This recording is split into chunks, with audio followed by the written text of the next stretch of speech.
vamos directamente al tema. El tema es difícil de... el tema no. El personaje es muy difícil de adjetivar, porque se aprovecha de la angustia y la necesidad de familiares que están sufriendo por la pérdida o por la desaparición de uno de sus miembros. Estamos hablando de este señor, Marcos Herrero. Sobre este libro, nosotros vamos a hacer un repaso de lo que este señor hizo. El coleccionista de huesos, un supuesto perito, entrenador de canes, para encontrar personas desaparecidas, para encontrar incluso cadáveres, que nos engañó a todos, empezando por la justicia. Primero engañó a la justicia y con eso también nos engañó a todos que estábamos pendientes de los casos en los que intervino este. Mire, yo lo traigo de vez en cuando, pero es esto, ¿no? Este tipo es esto. ¿Está? ¿Sí?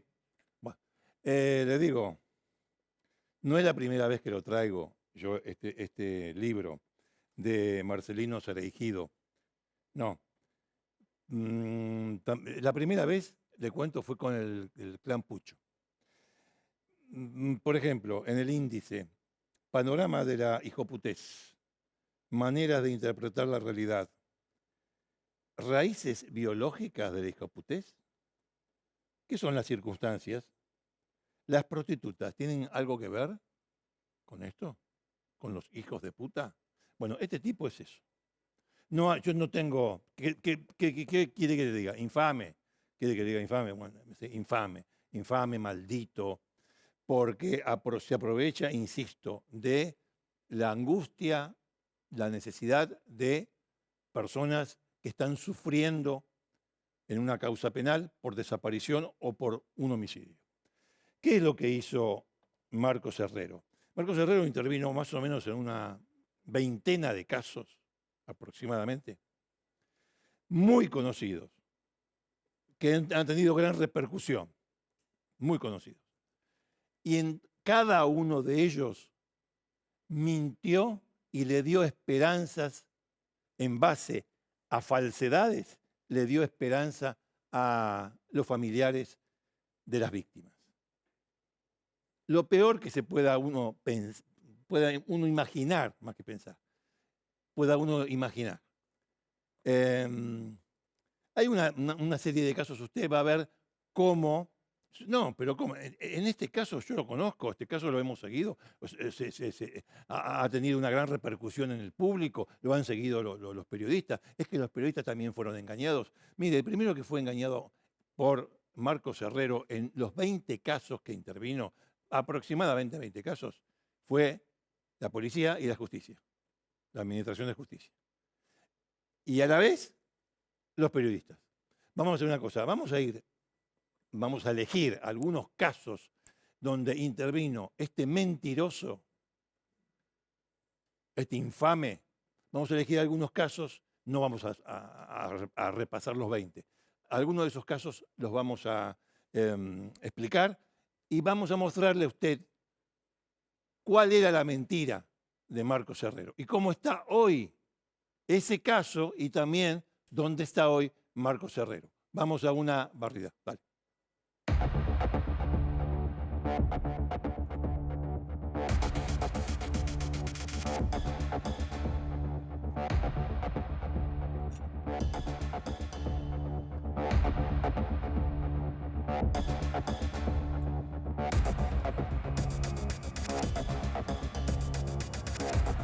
Bueno, antes que nada, este hombre fue policía en Neuquén y ahí vio la posibilidad de hacerse famoso. ¿Cómo? ¿Es un gran investigador? ¿Es un Sherlock Holmes? No, es un atorrante. Entonces, ¿qué hizo? Se inventó una especialidad. La inventó la especialidad. Al ver que la división de decanes de la policía, en este caso de Neuquén, pero puede ser de cualquier otra provincia. Tiene, de hecho, usted sabe, en muchísimos casos, tiene intervención y es muy, eh, a ver, subraya mucho lo que hacen en la búsqueda de personas, que este hombre pensó, yo voy a ser un entrenador de perros y voy a participar en casos que se están desarrollando. Bueno, está bien, es una idea, pero de ahí a hacerlo, este tipo lo hizo. No es entrenador de perros, no tiene la menor idea de lo que significa o lo que es la técnica de entrenamiento de canes, no sabía absolutamente nada, nada de nada, pero convence. ¿De qué manera convence? Es un gran parlador, es un gran daviador. No. Convence con mentiras en el campo. Cuando yo me refiero al campo, quiero decir, cuando se realiza una investigación, se va a los lugares donde se pueden obtener pruebas. Ahí el tipo mete la cuchara y falsea un indicio y crea de esa manera una esperanza. Nada de eso fue cierto. Mire, usted recuerda, esto se lo vamos a aplicar con placas, pero antes de eso, le quiero decir, en un momento determinado, después de tantos casos y al ver que este mentiroso de marca mayor, un juez le pregunta cuál es su técnica. A ver, ¿cómo es posible que sus perros logren determinar o logren encontrar un rastro de una persona desaparecida, insisto, como en el caso Logan, pero ha habido otros antes? Bueno, ¿cómo es posible que usted o que sus perros logren ubicar elementos que tienen que ver con la persona desaparecida si ha pasado como 4 o 5 meses o a veces más desde el momento de la desaparición? ¿Cómo es? Entonces el tipo respondió, no, mis perros no utilizan el olfato, mis perros captan esencia. Más hijo de puta no se puede. Micaela Ortega era una nena de 12 años. En el año 16 fue víctima de grooming.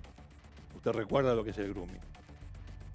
Un mayor, generalmente es un mayor, se hace pasar por un nene a través de los sistemas informáticos, engaña a una criatura, en este caso Micaela Ortega tenía 12 años, le reitero, la engaña, el perpetrador se hace pasar por un chico de 12 años o por una chica de 12 años. El tema es generar la confianza en el otro para después llegar a un encuentro personal y ahí abusar de la víctima. A Micaela Ortega le pasó eso en Bahía Blanca, pero ¿saben qué? No solamente fue abusada, sino que la mataron. La mataron. Este tipo se metió en este caso, se ofreció en este caso, e hizo lo siguiente. Dice que por sus indicaciones encontraron el cuerpo de Micaela. Porque Micaela estuvo un tiempo obviamente estaba desaparecida. Bueno, gracias a sus indicaciones que él recibe de sus perros.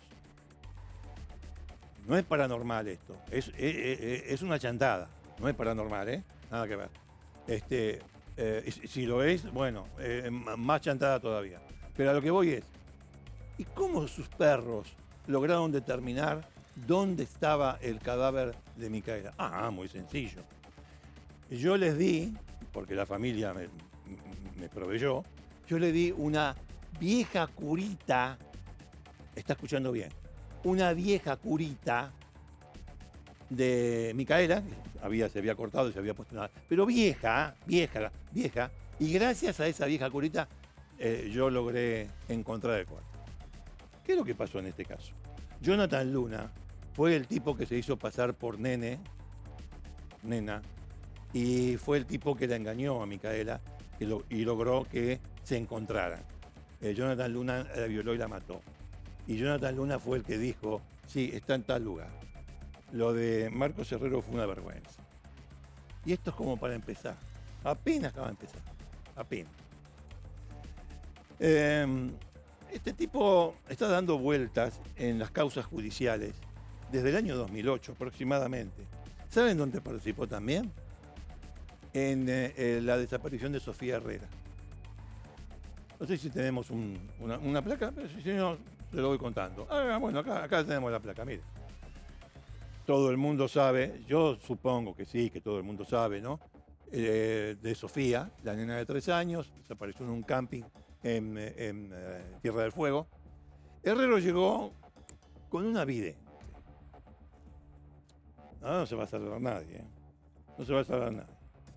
La vidente mendocina, Verónica Contreras de los Santos. Evidente.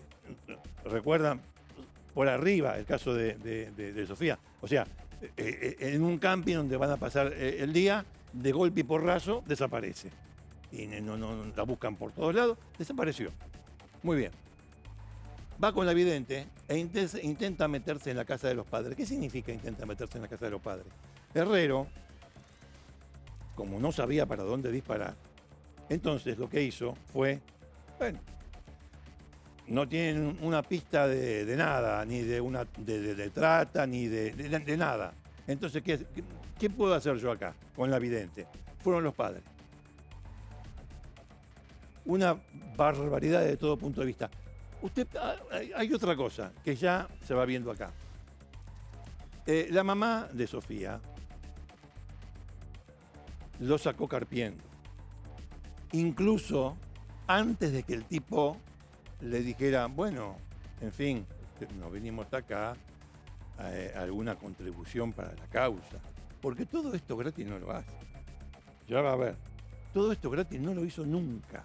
Ahora, puede ser que estemos hablando de un tipo que se pasó por la entrepierna toda la justicia ¿de cuántas provincias? ¿Qué sé yo? 7, 8, 10 provincias. El problema era que en estos casos había desesperación, no solamente de los familiares, sino también había desesperación por tener información por parte de los periodistas. Y este tipo era Gardel de Pérez, los guitarristas. Cuando iba a un lugar, siempre te daba una información. Y siempre tenía que ver esa información con la posible resolución del caso. Vayamos a otro. Ahí dijimos el de... bueno, la última parte que estaba acá, ahora vamos a ir a Marito Salto. La última parte que estaba en lo de Sofía Herrera es lo siguiente. La mamá de Sofía Herrera hizo una denuncia. Miren, venga. La vidente fue declarada enferma mental. O sea, este tipo, Herrero, no solamente es un falsario, que se cree su propia mentira seguramente, sino cómo es tantos años siempre haciendo lo mismo y que le dé resultado. De entrada, porque después se verá que no. La vidente fue declarada enferma mental. Sí, ¿sabe que declarada enferma mental? La mamá de Sofía Herrera, le decía, hizo la denuncia. Es una vergüenza. Por suerte, en este caso, no llegó a sacarle ningún peso. Herrero. A la familia de Sofía Herrera. A pesar de... Mire qué rebuscado. El tipo llega, deja a la vidente y el tipo se va. La vidente estaba loca. Por otro lado, los videntes... No hace falta decirle, no pueden aportar absolutamente nada. Bueno, pero siempre la desesperación. Bueno, vamos con Marito Salto. Ahora sí, vamos con Marito Salto. 2008, estábamos hablando de Sofía Herrera, ¿no? Bueno, Marito Salto. El nene de 11 años, en el año 16 también. Mire, el mismo año donde fue lo de Micaela Ortega. Bueno, mintió en lo de Micaela Ortega y acá hizo una puesta en escena espectacular. Espectacular. Mire. Marito tenía 11 años, fue secuestrado y asesinado. ¿Sí? En Quimilí. En Santiago del Estero. Quimilí. En junio del año 16. El perro de Herrero, de este chanta, encontró una supuesta cadena de Marito. La cadenita del pibe. La familia confirmó que no era de él. Pero cuando dijo que había encontrado la cadenita, todos los medios de Santiago y los nacionales, porque el crimen de este chico, no solamente por su edad, fue particularmente brutal, salvaje, todos los medios, bueno, hay una vía que seguir, encontró la cadenita. No solamente hizo eso. Mire, estaban tan desorientados en Santiago del Estero con la muerte de Marito Salto, que la jueza Rosa Falco, usted sabe que acá hay que dar los nombres, se dan los nombres. Rosa Falco, que no sabía para dónde disparar, no sabía. Hizo lo siguiente, bueno, que le saquen ADN a todos los varones de la localidad y de las 2 localidades más cercanas. ¿Qué? Sí, que le saquen ADN a todos y vamos a comparar con el material genético que se encontró en el cuerpo de Marito. Todo negativo, una tontería, una pelotudez. Todo negativo. Pero usted fíjese qué manera de pensar la investigación. Saquemos el ADN a todo el mundo. Bueno, 16 fue el caso de Marito. En el 17 se mete Herrero. Meses después, ya en el 2017, se mete Herrero. El tipo hace un estudio de campo. Eso sí lo hace. Cuando el examen de ADN de todos los varones de Quimilí, etc., dio negativo, el caso se cerró. O sea, no es que se cerró formalmente, pero ya está. ¿Para dónde vamos a ir? La gente, el rumor de la gente, decía que un hacendado del lugar, de apellido Jiménez, podía haber tenido algo que ver con el crimen. Pero eran habladurías, eran rumores. Cuando llega Herrero, el rumor se hizo o intentó hacerle una prueba. ¿Qué hizo? Se fue hasta los fondos de la propiedad de Jiménez, Miguel Ángel Jiménez. ¿Y qué encontró? ¿Qué pudo haber encontrado? A ver, dígame. Encontró un altar de San la Muerte. Un altar de San la Muerte. Ahí está la explicación para todo. Este hombre es maravilloso. Este hombre es maravilloso. Un altar de San la Muerte y además encontró enterrado un papel arrugado, ¿no? Nada, lo arrugó el tipo, le puso un poco de tierra encima, le pasó un encendedor por abajo para nada, eso, para darle más credibilidad, vamos a ponerlo de esa manera. Que había símbolos que no se terminaban no eran satánicos, porque este Herrero no, tanto no sabe. Bueno, y una cosa que fue fundamental para la investigación, el número 666. Número del diablo. Jiménez y toda su familia presos. Los empleados de Jiménez también presos. Había un montón. Usted sabe que se hizo un juicio en Santiago del Estero. Ahora no saben para dónde disparar. En el juicio se presentó Herrero, pero se presentó ya para la fecha del juicio, hace menos un año, más o menos. Se presentó Herrero, pero vino esposado. ¿Por qué esposado? Porque ya habían descubierto que era un chanta. En otro lugar, en otra provincia. Entonces, cuando lo llamaron de Santiago del Estero para que dé su testimonio acerca de qué hicieron sus perros para encontrar todo esto contra Jiménez y compañía, llegó al tribunal esposado.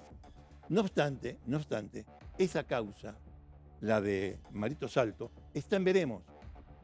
Está en veremos, porque todo se basa, todo se basa en el altar que encontró este chanta en el papelito de 666 y en el otro donde había símbolos supuestamente satánicos. Que los preparó él, Los preparó él. Bueno, sigamos. Bueno, vamos a decir que no conoce este caso, ¿no? Santiago Maldonado, Chubut, en el año 17. Participó de un corte de ruta, después desapareció, se iba, salía y se iba yendo del lugar debido a que la gendarmería lo sacó de allí. Bueno, en definitiva, Usted sabe que lo que pasó, quiso cruzar un río, se ahogó y eso fue todo. Nada menos, ¿no? Nada menos. Ahora, mientras estuvo desaparecido 78 días. Después el cadáver apareció en el río Chubut. ¿Sí? Bueno, mientras estuvo desaparecido, ¿quién intervino? Herrero. ¿Qué hizo Herrero? Encontró un collar que dijo que era de Maldonado. Un collar con la letra S, supuestamente de Santiago, con un colmillo de jabalí.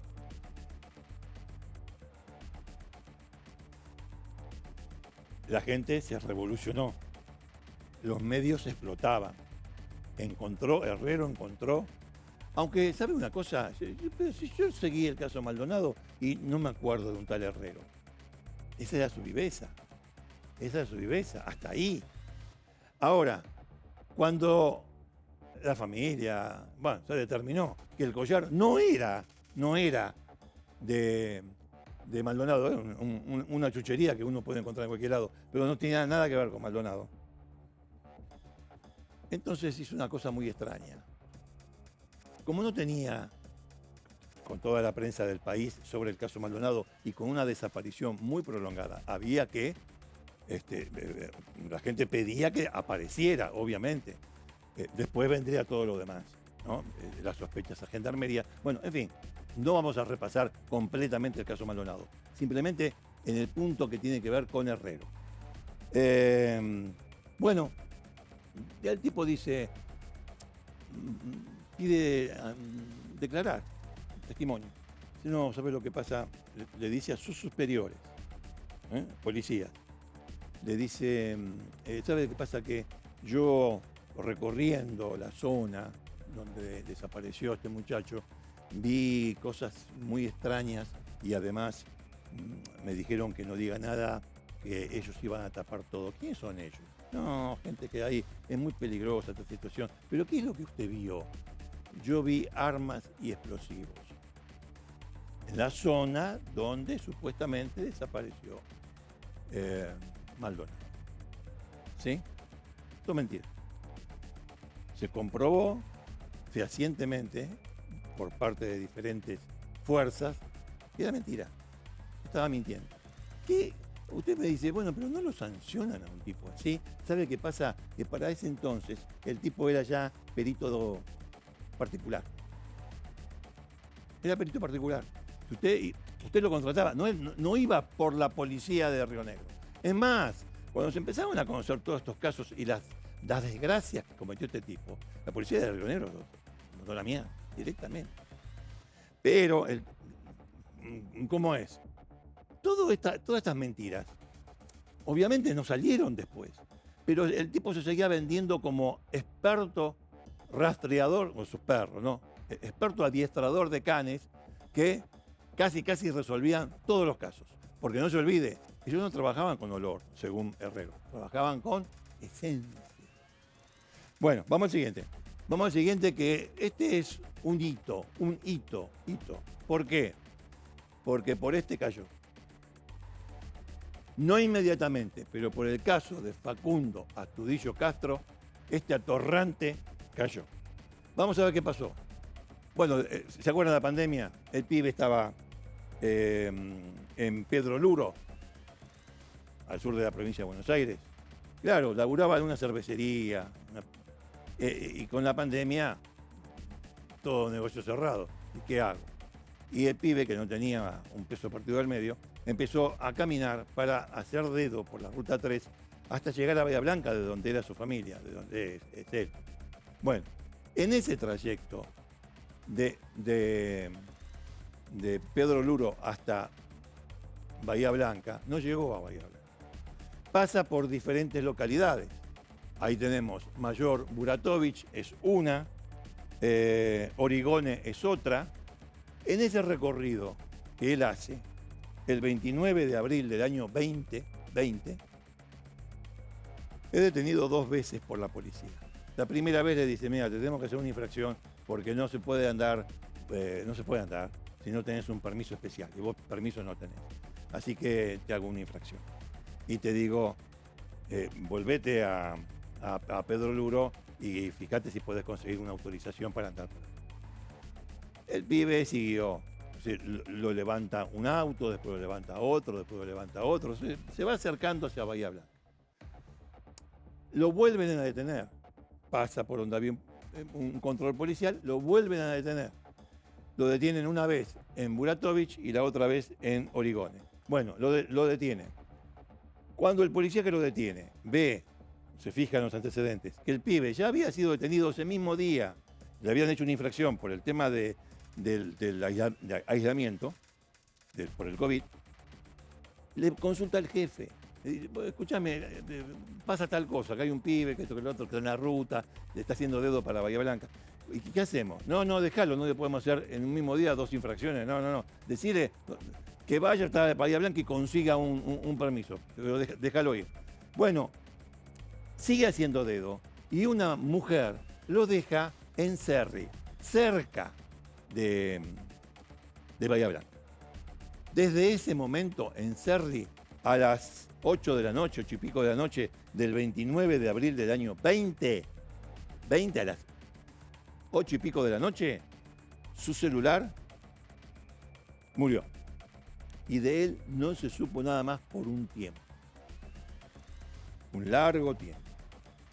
En este caso, hubo gente que quiso manipular la investigación. Por ejemplo, un abogado llamado Luciano Peretto, que lo primero que dijo es, a este pibe lo hizo desaparecer la policía bonaerense, como nos tiene acostumbrados, así que hay que investigarlo como desaparición forzada. No hubo desaparición forzada. Pero, para sostener esto, ¿qué les hacía falta? Les hacía falta un mentiroso, Herrero. Y cayó Herrero. Y Herrero encontró, mire, un montón de hallazgos hizo en todos lados, en calabozos, en los patrulleros, en el terreno, hasta dicen que encontró huesos, Además hay una cosa, fíjese, en ese momento, tal era la desaparición forzada, de vuelta a la bonaerense, estaba todo el mundo detrás de esto.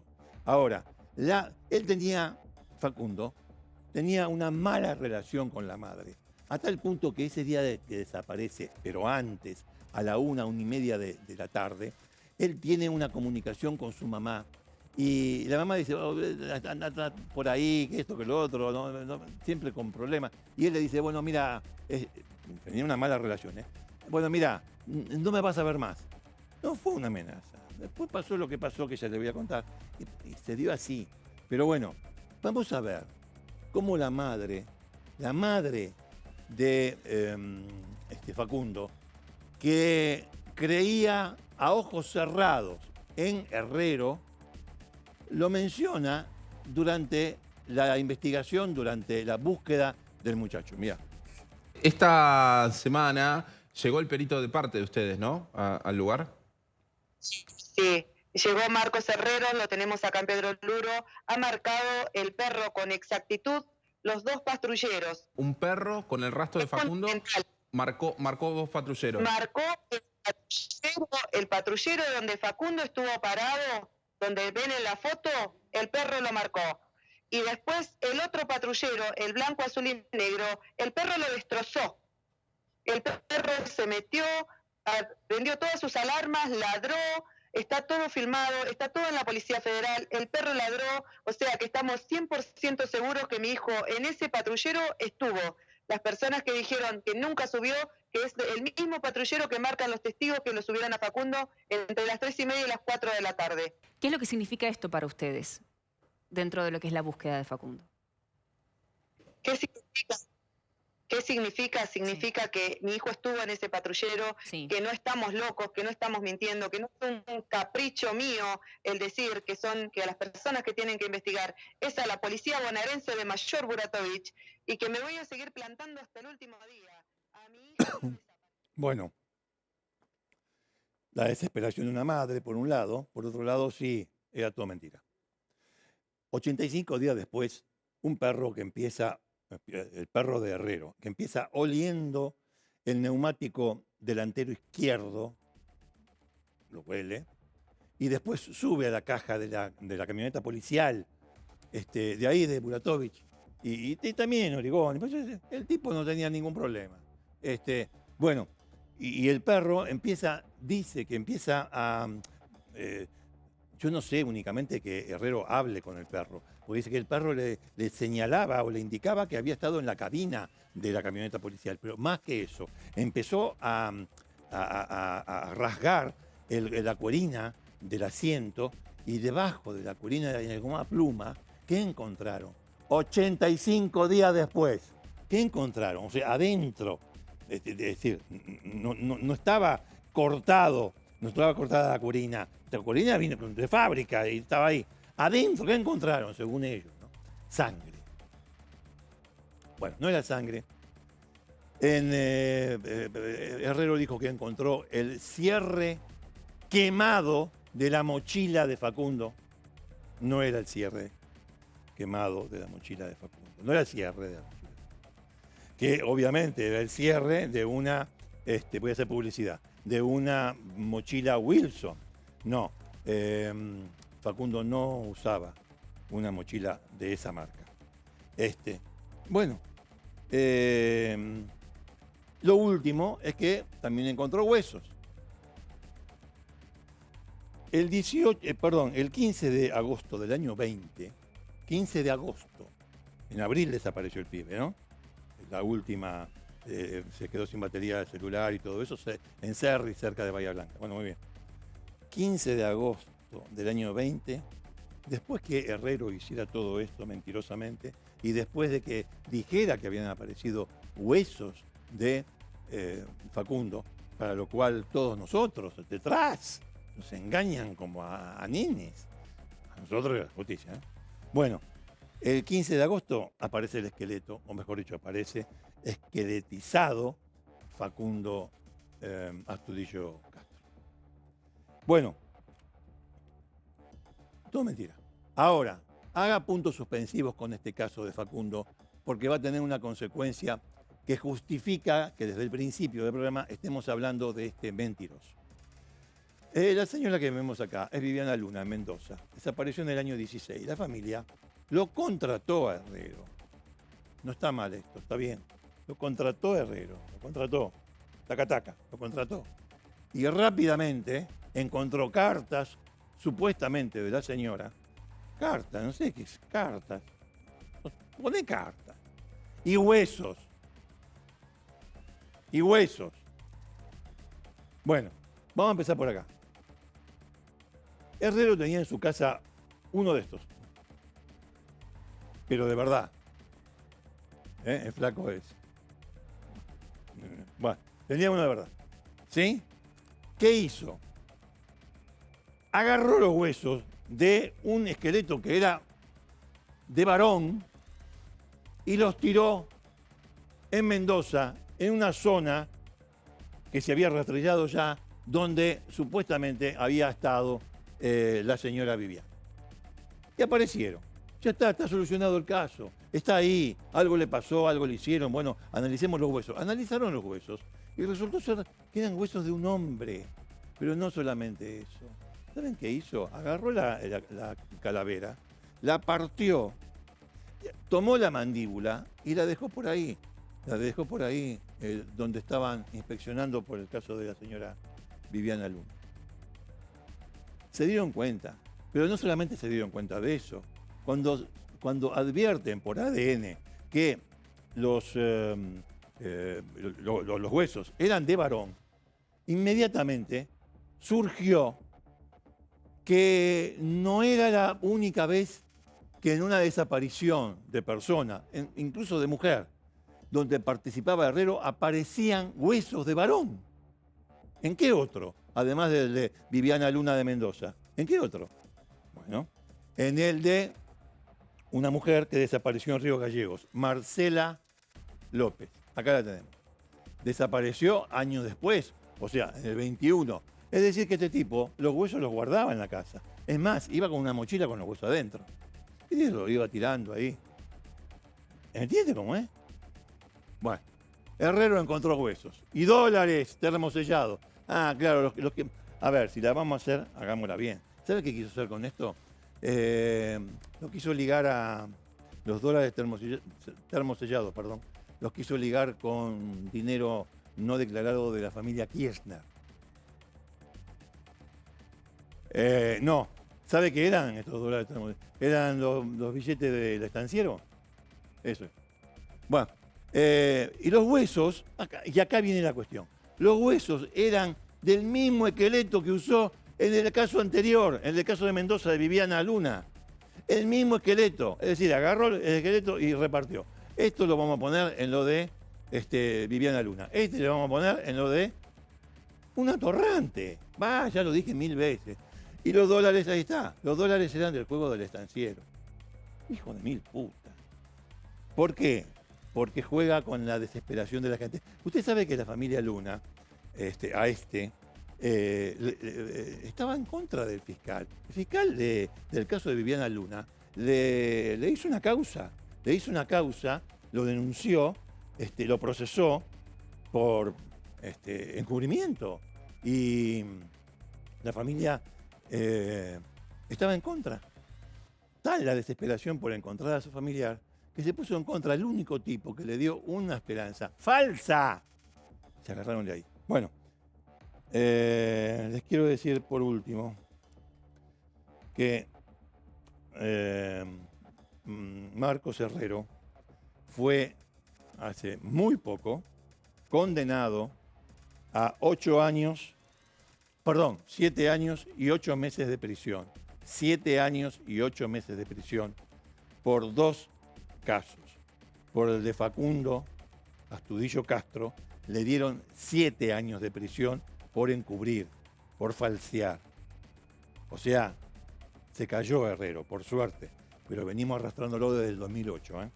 Bueno, 7 años de prisión por el caso, por las mentiras que hizo, que dijo en el caso de Facundo Astudillo Castro. Y 8 meses de prisión por este caso de Viviana Luna en Mendoza.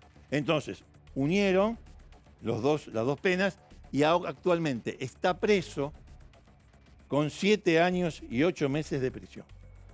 Yo le mostré un libro. Escrito por Germán Sasso. Germán Sasso es un periodista que hizo una investigación de cada uno de las investigaciones en las que metió la cuchara Herrero. Un libro muy bien documentado, muy bien trabajado. Mire, lo prologa el fiscal de Mendoza, que se dio cuenta que los huesos que le plantó Herrero ahí eran de varón y encima del mismo esqueleto de los huesos que aparecieron en Río Gallego. Bueno, estamos en comunicación con Germán Sasso, a quien le agradecemos mucho estos minutos con Cámara de Crimen. ¿Cómo te va, Germán? Un placer, Ricardo. Gracias. ¿Cómo estás? Bien. Bueno, no te voy a hablar de este individuo, porque acá está perfectamente pintado a través de las falsedades que cometió, de lo que hizo. Está perfectamente pintado su espíritu, lo que es. Pero,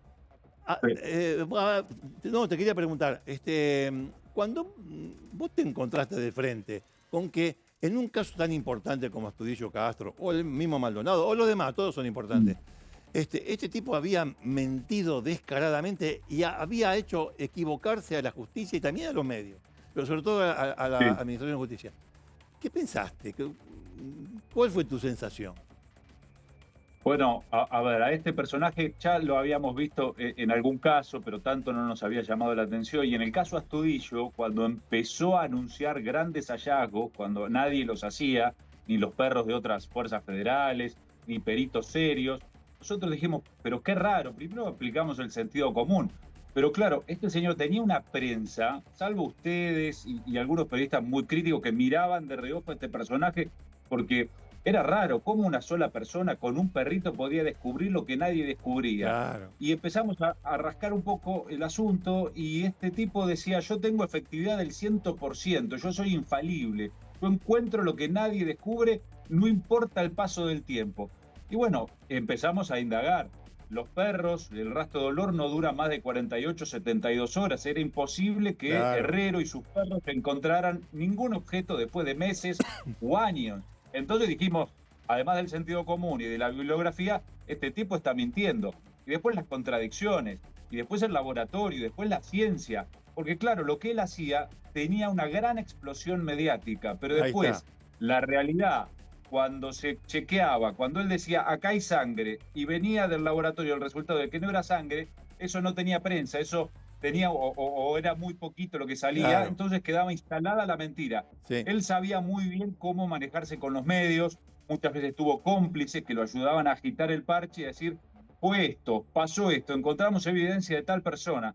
Y era mentira, porque nunca se encontraba ni ADN, ni sangre, ni nada de lo que él decía. Una cosa realmente impresionante lo que ha hecho Herrero, Sí, sí, no sí. solamente en Astudillo, sino en tantos otros. No, sí, nosotros dimos un repaso breve, espero que haya sido breve para no atosigar al público. Te quería decir que los perros Sí. de este hombre, según él, obviamente, eran expertos rastreadores en cualquier materia, por ejemplo, drogas, encontrar Sí. cadáveres, encontrar 40, 50, 70 días después, no importa, el tipo era infalible como vos acabas de decir. Bueno, pero vos lo dijiste, Ricardo, sí. vos dijiste irónicamente, faltaba que hablara con los perros. Él Sí. decía que hablaba con los perros. Él decía que hablaba con los perros. Mirá, Y eso que se me sus pasó. perros, Eso se me claro, pasó, y te que juro, esto se me pasó. no, pero él decía, porque esto es tragicómico, por momentos te hace reír, pero jugaba con cosas muy delicadas, No, más porque bien. hubo gente presa por sus marcaciones, por sus indicaciones.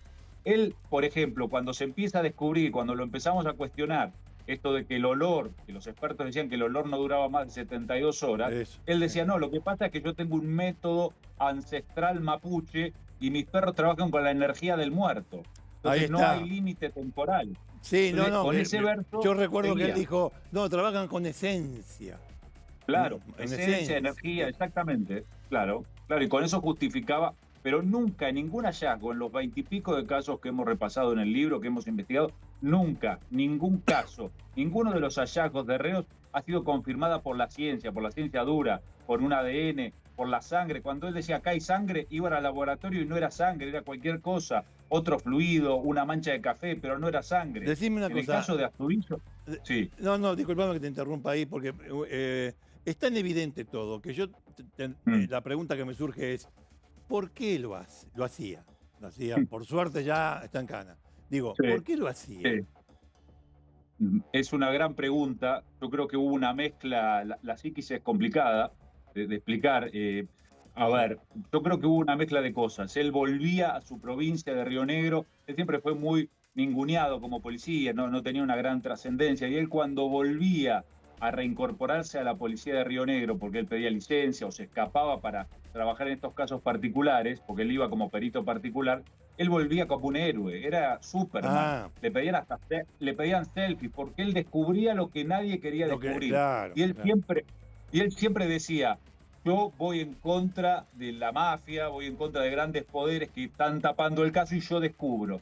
Y él tenía muy claro esto de, estudiamos mucho los periodistas, del sesgo de confirmación. Él te daba lo que la tribuna quería escuchar, lo que era el rum rum del pueblo, Claro. lo que era la hipótesis que circulaba en los medios. Entonces él iba y plantaba prueba en ese sentido. En el caso de Astudillo, después la policía plantaba prueba allí. Iba a Mendoza y decía, acá está metido el gobernador, mencionaba el gobernador. Iba a Santa Cruz, mencionaba a los Kirchner. Era Sí. siempre, trabajaba en ese sentido para darle credibilidad a su historia y a su sembrado de pruebas. En el de Astudillo, no llevó huesos de su propia colección, pero en un campo al que llegó por la clarividente de Los Santos. Ah, una- sí, la demente. Exactamente. Bueno, la justicia hasta habilitó allanamientos por pedido de esta mujer. Bueno, allí fue Herrero y allí dijo que había huesos que eran de Facundo, con esencia de Facundo. ¿Sabés qué eran?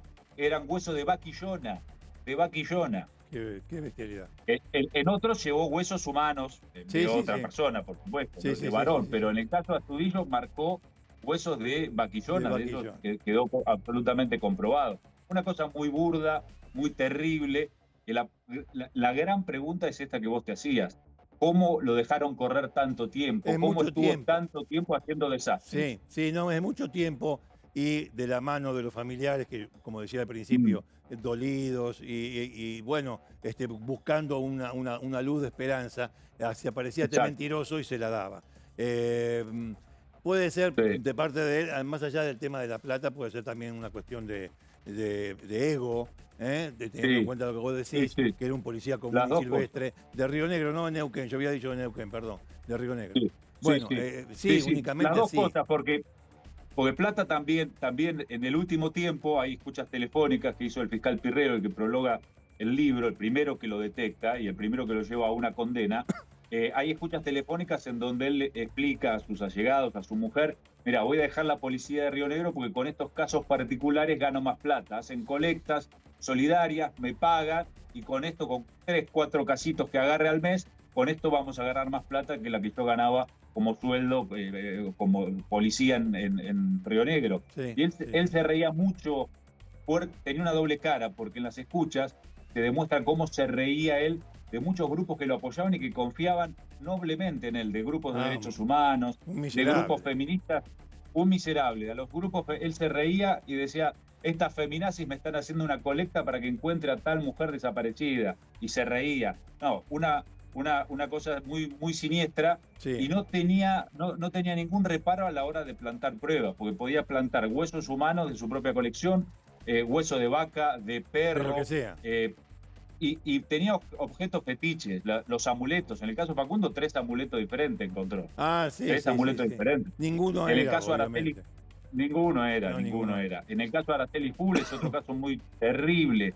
Allí en el caso de Facundo hubo pedido de detención con las pruebas trucha de Herrero, pero hubo una jueza que se plantó, la jueza Marrón, y la Ah, jueza sí, dijo, yo no puedo convalidar sí, estas truchadas, porque esto es ridículo, es obsceno.